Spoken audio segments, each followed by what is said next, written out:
and it's packed with material. It's packed with information. So, I understand it's definitely something you have to look at in order to come away with a more responsible view. But I don't think that any reasonable person could look at, and we named it moral combat, where fake media dies, fake news dies. I don't think any reasonable person can watch that 40 minutes and then walk away and say, okay, yes, he's guilty. He's a completely innocent man. So you don't believe any of the women who come forward? No, not at all. And I think that you're going to find now the stories are starting to unravel and disintegrate and fall apart. No, this was a complete hit job. The Washington Post were conducting robocalls offering $7,000 for anybody with a destructive story about Roy Moore. It's complete nonsense. That's not true. Well, then you'd be disagreeing with Al Moore from Creole, Alabama, who's a pastor, and that's fine. You can disagree with a pastor from Alabama, but are you talking about Ben, the Jewish man named Ben Bernstein or whatever? No. There was a pastor in Creole, Alabama, that received a robocall. His name's Al Moore. Mm-hmm. And no, I mean, so this, yes, and the more the story unravels, the more they realize, well, the accusers have a personal grudge against Roy Moore in the past. Okay, hold on a second. You have the individual women. Okay. You have the individual women who told people throughout the years who they went and checked. Let me finish. Let me finish. You had the women. Then you have the friends and families and people they told, and that the Post went to them and checked them. You had individual mall guards say it was a well-known secret that Roy Moore, we watch Roy Moore or get him out of the malls because he was going after teenage girls. That doesn't raise a flag to you at all? How convenient is that? So for the last 40 years... that's a lot of people. No. Hold on a second. That's a lot of people. Well, I'll get to that. Oh, yeah, all at the same time. I wonder why. So for the last 40 years, it's never been mentioned, right? Mm-hmm. He's been in public eye, in the public eye for the last 40 years. Yes. He's been scrutinized. He's been journalized. He's been opposition researched. Mm-hmm. All of this has happened in the last 40 years, and nothing has come out. And all of a sudden, it has. But the women say they're Trump supporters. Well, they can say anything they want. They also say that he did something. Well, actually, let's back up. First of all, it's the first woman, Lee Corfman, who came out at the age of 4, said she was 14 when he did this. Right. The next two women, they said he didn't touch them at all. That he just met Roy Moore or they talked to him. Yeah, so but I mean, come on. There's he's no 32 sexual impropriety. No, there was. But there might not have been a law broke. But don't you think it's a little creeper that a 32-year-old's hanging around the malls? According to their. Okay, so. I mean, come on. Would you want your 16, 17-year-old daughter hanging out with a 32-year-old DA? No. I mean, that's a little. But I'm saying that didn't happen. I'm saying that he never did that. I'm saying that he did date the 18-year-old. Now, when he dated the 18-year-old, he got the permission, which he didn't even have to do. He got permission from her mother to take her on a date. No, I know you're wincing because here's the deal. Because that is the one true story, and they conflated it with the fake stories. These are fake stories. I still think if you're 32 years old and you have to ask the permission of a mother whose daughter's 18, that's still a little creepy. So that's 14 years old, right? 14-year gap. Well, 14-year gap. Okay, but if you're 64 and you're 50, that's different than when you're 32 and 18. Yeah. Right. I mean that. My point is this. That doesn't at least. Okay. So you're saying. So you're saying that. I'm not saying you can't. I'm not saying you can't. But there's not even any part of you that says, of well, all the maybe. Okay. So for everything that's going on in this country with Weinstein, with Al Franken, you think that. Roy Moore should be precluded from being a U.S. senator because he dated an 18-year-old when he was 32 with the mother's permission. No. I mean, that's absurd. No. It is absurd, though. No. What we I'm could saying be is... Because we could be talking about real damaging... we could be talking about real damaging activity and some things that we know and confirmed or happened. So with the Roy Moore situation, there's not a police report. You talked about the mall guards. There's not a police report. There's not a mall report. There's not a hospital report. Not a doctor report. No fingerprints. Still doesn't prove no it. evidence. No DNA. No evidence. Nothing.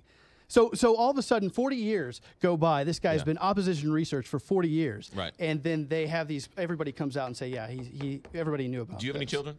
No. Would you have a problem with your daughter going and spending a Boy Scout retreat with Roy Moore? I don't. Well, of course not. With Roy Moore, no. Yeah. No. Roy Moore is a great man. All right. We had a caller who called up who said they were voting for Roy Moore, but they wouldn't let their daughter hang out with Roy Moore. Well, I think what's really important here is why this is important to Missouri, right? Because this is the question I'm getting every day. Well, because you're going to be, you might serve with this man. Well, I'm going to be serving with this man, and I definitely want him to know that he has allies that are coming to the Senate next year. Of course, he's going to beat us there. But right now, here's a man that's done everything right in life. He's been a good man. He's raised a family. And now he's been elected senator. And he doesn't have an ally on either the Republican or the Democrat side. So he needs to know that he has allies coming to the Senate. I think that's important. Do you believe Al Franken's accusers? Well, there's evidence. Well, there's a picture. There's a picture. Well, isn't that evidence? Well, that's a picture of him in the picture, but there's no evidence of him squeezing her.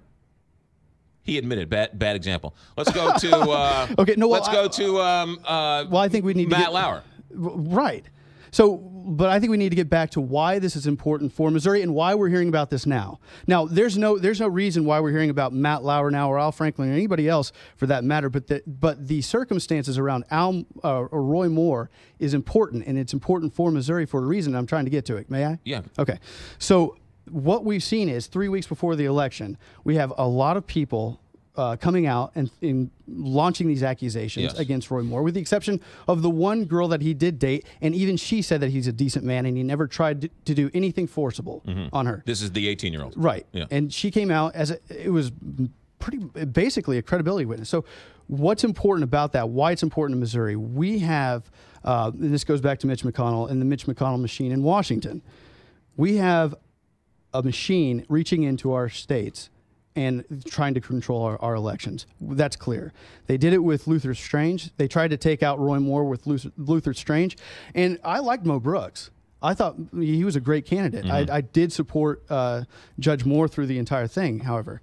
But I do like Mo Brooks. But Luther Strange obviously was set in there by Mitch McConnell and given a lot of money by the Washington swamp machine. Right. Now they're going to be doing the exact same thing in every single state. All right. This is one of the key points and platforms in my campaign is fighting and pushing back against this Washington establishment. That Washington is controlling our states. Does that make sense? Yes. Okay. Yes. Well, it makes sense what you're saying. I don't necessarily. I'm not agreeing or disagreeing, okay, but fair. I understand what you're a Freedom Caucus you're guy, trying to say. So I know you already do agree. So if these allegations were true with Roy Moore. Would you still support him? No. You wouldn't support him? No, if they were true, I would not. Okay. All right. Fair enough. Because there are people who are saying, even if they're true. There's not a scintilla of truth in this entire mess. All right. That's fine. Just total garbage. Because there are people who are saying that even if it's true, like the governor of Alabama, they're still supporting Roy Moore. That would be a moral issue. So let me get this straight. And a legal issue, obviously. But so if allegations are true, then the Democrat would be better than Roy Moore? I think what they need to do to settle this entire conversation, what they need to do is the DA in Gadsden, Alabama, needs to subpoena that yearbook, for example, and start analyzing all of this and trying to find the only evidence that has popped up is supposed evidence, is this forged yearbook. And if the yearbook turns out to be inconclusive I think you're going to find, look, McGraw, I think you're going to find the more they start digging in these stories, the more they start unraveling, the more you're going to find that Roy Moore's, this is a complete sham. A lot more to get to. That's Courtland Sykes. But you'll have to visit my my documentary. Give a plug. Where is it? Moral Combat. You can see it on YouTube. Just go to YouTube Moral and Combat, or my YouTube channel. Or your YouTube channel. Courtland Sykes, Sykes, U.S. Navy veteran, wants to be your next senator. He's running against Josh Hawley as well as other Republicans in the primary. We'll have a chance to talk with him. And we said he'd be on the show for as long as he's interesting. Can you stay through another break? Sure, yeah. R&R Sanitation Porta Potty.